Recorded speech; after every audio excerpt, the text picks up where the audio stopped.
Hi అండి, మీ స్రవంతిని. Welcome back to my channel Sravanthi Narla cooking recipes. ఈరోజు మీకు మంచి స్వీట్ రెసిపీని అయితే షేర్ చేయబోతున్నా.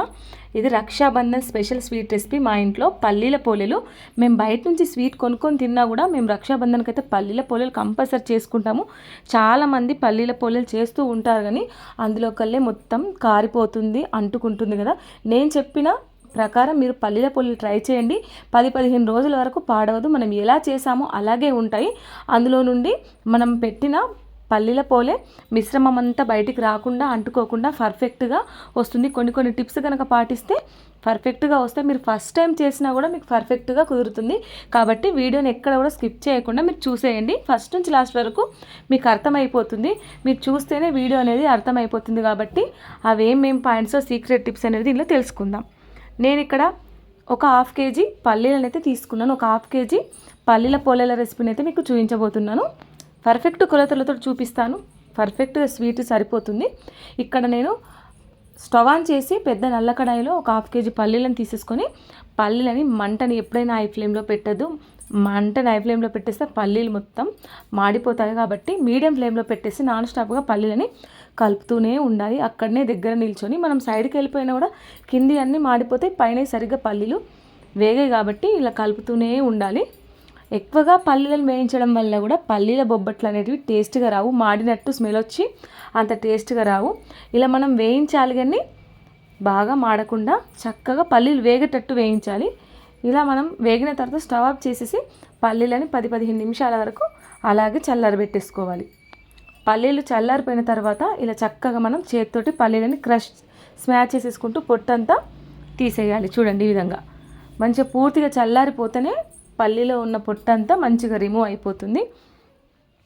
మనకు పల్లీల పొట్టు కూడా మంచిగా చక్కగా పోవాలి అంటే మనం ఇలా పాపడాలు వేయించుకునేటప్పుడు స్ట్రైనర్ అనేది ఉంటుందిగా, దీంతో ఇందులో మనం చక్కగా ఇందులో వేసేసి అంటే పైన పల్లీలు ఉండిపోతే కింద మొత్తం పల్లీల పొట్టు అనేది రిమూవ్ అయిపోతుంది.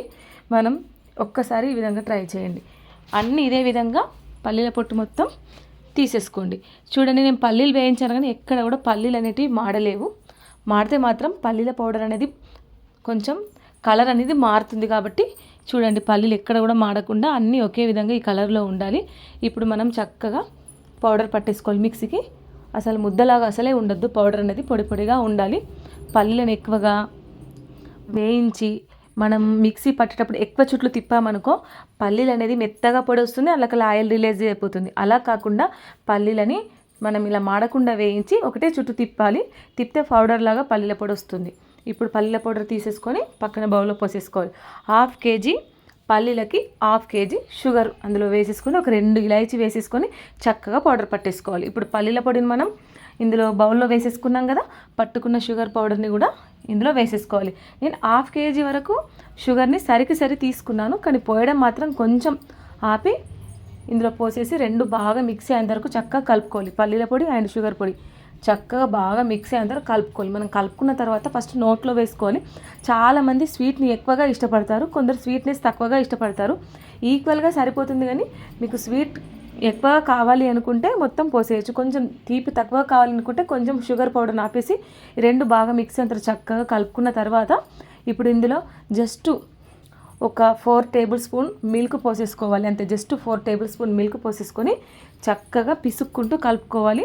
వాటర్ పోయకుండా ఓన్లీ ఒక 4-5 స్పూన్ల వరకు మిల్క్ని పోసేసి ఇలా చక్కగా చేతితోటి మంచిగా కలుపుకోవాలి. ఈ విధంగా టైట్గా పల్లీల మిశ్రమం అయితే పోసుకొని కలుపుకోవాలి. కలుపుకున్న తర్వాత చపాతీ సైజ్ అంతా ఉల్లలు అయితే మనం ఇలా పెట్టుకోవాలి. టైట్గా ఉంటాయి, అసలు కొంచెం పాలు ఎక్కువైపోయినా కూడా మనకు పోలేలు అనేటివి అందులోకెళ్ళి కారిపోయి అతుక్కొని ఉంటాయి. కాబట్టి కొంచెం ఒక స్పూన్ ఫస్ట్ పాలు పోయాలి, కలపాలి. తర్వాత పడితే ఇంకొక స్పూన్, తర్వాత పడితే అట్లా 3-4-5 స్పూన్ల వరకు పాలే పడతాయి, అంతకంటే ఎక్కువ పట్టాయి. టైట్గా కలుపుకొని ఇలా ఉల్లలు వేసుకొని పక్కన పెట్టేసుకోవాలి. ఇప్పుడు నేను మరొక బౌల్లో ఇక్కడ గోధుమ పిండిని తీసుకున్నాను. మనకు పల్లీల మిశ్రమం ఎంత ఉందో దానికి తగినంత గోధుమ పిండి తీసుకొని ఇందులో ఒక 1 టేబుల్ స్పూన్ సాల్ట్, కొద్దిగా ఆయిల్ వేసేసుకొని చక్కగా ఫస్ట్ కలుపుకోవాలి.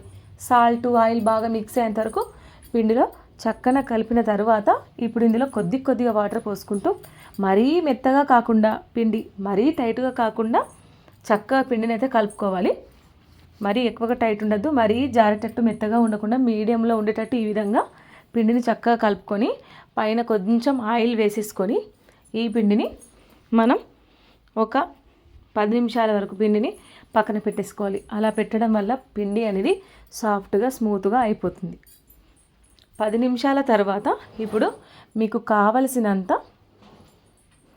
మనం చపాతీ పిండికి ఉల్ల ఏ విధంగా తీసుకుంటామో ఆ విధంగా ఉల్ల తీసేసుకొని ఇప్పుడు వీడియోలో చూసిన విధంగా ఇలా ప్రెస్ చేసుకుంటూ మనం పెద్దగా చేసేసుకోవాలి. ఇలా చేసేసుకున్న తర్వాత మనం పెట్టుకున్న పల్లీల మిశ్రమంని ఇందులో పెట్టేసి చుట్టూ క్లోజ్ చేసేసుకోవాలి. అన్ని ఉల్లలు ఇదే విధంగా పెట్టుకోవాలి, ఎందుకంటే అన్నీ ఇదే విధంగా పెట్టుకుంటే అన్నీ ఒకే సైజులో వస్తాయి. ఇలా మీకు ఒక 2 చూపిస్తున్నాను. అదే సైజులో ఉల్ల తీసుకొని ఇలా ప్రెస్ చేసుకుంటూ అరచేతిలో ఇలా మంచిగా ప్రెస్ చేసుకుంటూ ఒత్తుకుంటూ మనం పల్లీల మిశ్రమాన్ని పెట్టేసి చుట్టూ ఎక్కడ కూడా క్రాచెస్ రాకుండా చుట్టూ సమానంగా క్లోజ్ చేసేసుకోవాలి.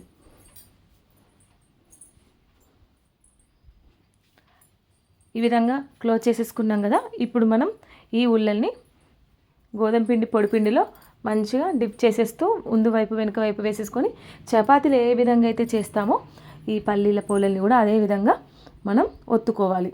ఎక్కడ మందం ఉండకుండా ఎక్కడ సన్నం ఉండకుండా రౌండ్గా ఒకే విధంగా మనం చక్కగా ఒత్తుకోవాలి. చూడండి, మీకు లోపల పల్లీల మిశ్రమం ఎంత మంచిగా కనిపిస్తుందో, ఒక దగ్గర వచ్చింది ఒక దగ్గర రాలేదు అన్నట్టు లేదు, సమానంగా వచ్చేసింది.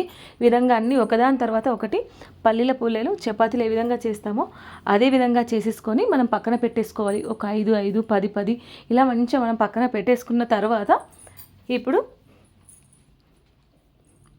చూడండి, ఈ విధంగా మీకు ఎక్కడ ఒక దగ్గర వచ్చింది ఒక దగ్గర రాలేదు అన్నట్టు ఉండదు, అంత సమానంగా వస్తుంది. ఇలా 2 చేసేసుకున్నాం కదా. ఇప్పుడు వీటిని మనం పక్కన పెట్టేసుకోవాలి. ఇప్పుడు స్టవ్ ఆన్ చేసేసి చపాతీ మనం కాల్చుకునే ప్యాన్ పెట్టేసి ప్యాన్ హీట్ అయిన తర్వాత ఇప్పుడు మనం పల్లీల పోల వేసేసుకోవాలి. ఇలా వేసేసుకున్న తర్వాత కొంచెం లైట్గా బబుల్స్ వచ్చిన తర్వాత దీన్ని రివర్స్లో వేసేసుకోవాలి.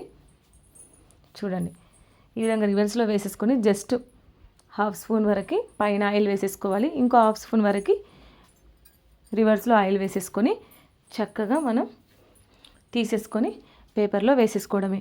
మనం ఇలా కాల్చినప్పుడు కొంచెం మెత్తగా ఉంటుంది, కానీ మళ్ళీ చల్లారిపోయిన తర్వాత చాలా గట్టిగా ఉంటాయి. ఇప్పుడు మీరు ఎన్ని డేస్ అయినా కూడా ఈ పల్లీల పోలేలు అనేటివి అందులోకెళ్ళి స్ప్రెడ్ అయ్యి కారవు అంటుకోవు. ఈ విధంగా చేస్తే కనుక, ఈ విధంగా పిండి తడిపితే, ఈ విధంగా పల్లీల మిశ్రమంని కలుపుకుంటే మీకు పర్ఫెక్ట్గా పల్లీల పోలేలు చేయరాని వాళ్ళు కూడా ఈజీగా చేసిస్తారు. ఎక్కడ కూడా అక్కడ అందులో నుండి కారకుండా ఉంటాయి. కొంచెం మనం కాల్చినప్పుడు కొంచెం మెత్తగా అనిపిస్తాయి, చల్లారిన తర్వాత చాలా గట్టిగా ఉంటాయి, అసలు కారడానికి ఛాన్సే లేదు. మనం ఎటు విరిస్తే అటే విరుగుతాయి, అంత టేస్టీగా ఉంటాయి ఈ పల్లీల పోలేలు. మీరు తప్పకుండా ట్రై చేయండి. ఇలా అన్ని పేపర్లో చక్కగా ఆరబెట్టిన తర్వాతనే, ఒకదానికొకటి అతుక్కోకుండా ఆరబెట్టిన తర్వాతనే ఇవన్నీ తీసేసుకొని మనం ఒక బౌల్లో వేసేసుకుంటే 10-15 రోజుల వరకు పాడవదు. చాలా అంటే చాలా టేస్టీగా ఉంటాయి. మీరు తప్పకుండా ట్రై చేయండి. ఈ విధంగా పల్లీల పోలేలు అయితే తప్పకుండా ట్రై చేయండి. మేము ప్రతిసారి ఇలాగే చేసేసుకుంటాము. అసలు పాడయ్యే ఛాన్స్ లేవు, అందులోకెళ్ళి కారే ఛాన్సే లేవు, విరిగిపోయే ఛాన్సే లేవు. చెక్కల్లాగా ఉంటాయి. అసలు వీటిని పల్లీల పోలేలు అంటే ఎవ్వరు కూడా నమ్మరు. సన్నగా చెక్కల్లాగా ఉంటాయి. మనం ఎటు విరిస్తే అటే విరుగుతాయి, అంత బాగుంటాయి. మీరు తప్పకుండా ట్రై చేయండి. ఈ వీడియో కనుక నచ్చినట్టయితే లైక్ చేయండి, షేర్ చేయండి. మీరు చేసిన తర్వాత ఎలా వచ్చిందో కామెంట్ చేయండి. ఈ వీడియోని మీ ఫ్రెండ్స్కి, మీ ఫ్యామిలీ మెంబర్స్కి, రిలేటివ్స్కి తప్పకుండా షేర్ చేయండి. మీకు ఎలాంటి రెసిపీస్ కావాలో కూడా కింద కామెంట్ చేయండి, నేను చేసి చూపిస్తాను. మీరు తప్పకుండా ట్రై చేయండి. అంతేనండి. Thank you for watching. Bye.